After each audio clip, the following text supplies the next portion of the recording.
नमस्कार, मैं राहुल कुमार गोयल, सचिव राज्य निर्वाचन आयोग। आप सभी लोगों को, सभी मतदाताओं को, सभी प्रदेशवासियों को, सभी उम्मीदवारों को ये अवगत कराना चाहूँगा कि आज जो सोशल मीडिया में विभिन्न प्लेटफॉर्म्स पर अथवा जो है इलेक्ट्रॉनिक मीडिया के माध्यम से एक थोड़ी सी भ्रम की स्थिति पैदा हो रही है। आयोग द्वारा जारी पत्र संख्या 1952 दिनांक 20 जुलाई 2025 के बारे में, उसके संबंध में मैं एक क्लैरिफिकेशन और एक स्थिति स्पष्ट करने के लिए जो है आप सभी लोगों को अवगत करा रहा हूँ। सबसे पहली चीज़, ये पत्र जो है आयोग द्वारा जारी किया गया है और यह पत्र जो है हमारे उत्तर प्रदेश पंचायती राज सदस्यों, प्रधानों और उप प्रधानों के निर्वाचन नियमावली 94 और उत्तराखंड में जो हमारा उत्तर प्रदेश क्षेत्र पंचायत तथा जिला पंचायत सदस्यों का निर्वाचन नियमावली 94 में जो व्यवस्था दे रखी है कि आपात स्थिति में मतदान स्थगन होने के केस में क्या होगा, उसके अनुसार हम लोगों ने ये पत्र निकाला है। हमारा सबसे पहली चीज़, पूर्व निर्धारित कार्यक्रम के अनुसार ही 2 फेजेस में चुनाव होना निश्चित है, जैसा कि हमारी पूर्व की अधिसूचना में ये डेट्स निकाली गई थी। पहले चरण का मतदान दिनांक 24/7 को होना है, दूसरे चरण का मतदान दिनांक 28/7 को होना है और इसकी जो मतगणना है वो 31 जुलाई को होनी है और ये निश्चित है। परंतु आपात स्थिति में यदि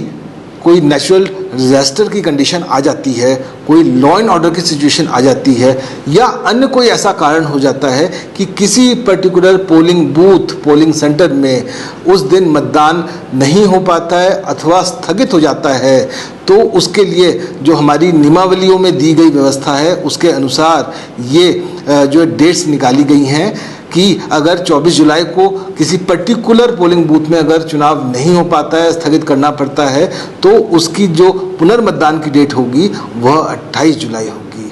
सेकेंड फेज की अगर मैं बात करूं,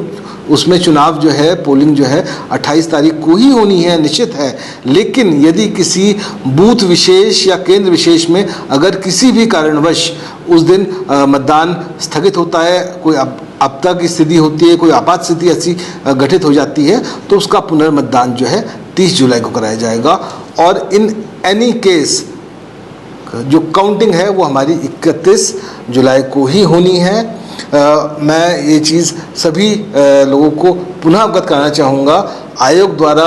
अपने निर्वाचन कार्यक्रम में कोई भी चेंज, कोई भी बदलाव नहीं किया गया है। वो हमारा जो पहले से तयशुदा कार्यक्रम था उसी के अनुसार निर्वाचन की संपूर्ण कार्रवाइयाँ की जानी है। ये केवल ऐसी स्थिति में है, आपात स्थिति में है कि यदि किसी पोलिंग बूथ में, किसी पोलिंग केंद्र में अगर किसी आपात स्थिति में मतदान ना हो पाए, चाहे वो दैवीय आपदा हो, चाहे वो लॉ एंड ऑर्डर हो या कोई अन्य ऐसी स्थिति हो, तो उस पोलिंग बूथ में कब मतदान होगा उसका शेड्यूल जारी किया गया है। और मैं ये भी बताना चाहूँगा कि विगत निर्वाचनों में, चाहे वो 2019 का हमारा सामान्य निर्वाचन हो पंचायतों का, चाहे वो 2022 का हमारा सामान्य निर्वाचन हरिद्वार का हुआ हो, और चाहे अभी हमारा हाल ही में जो नगर निकाय, स्थानीय निकाय का चुनाव हुआ हो, उसमें भी इस प्रकार का शेड्यूल जारी किया गया था। धन्यवाद।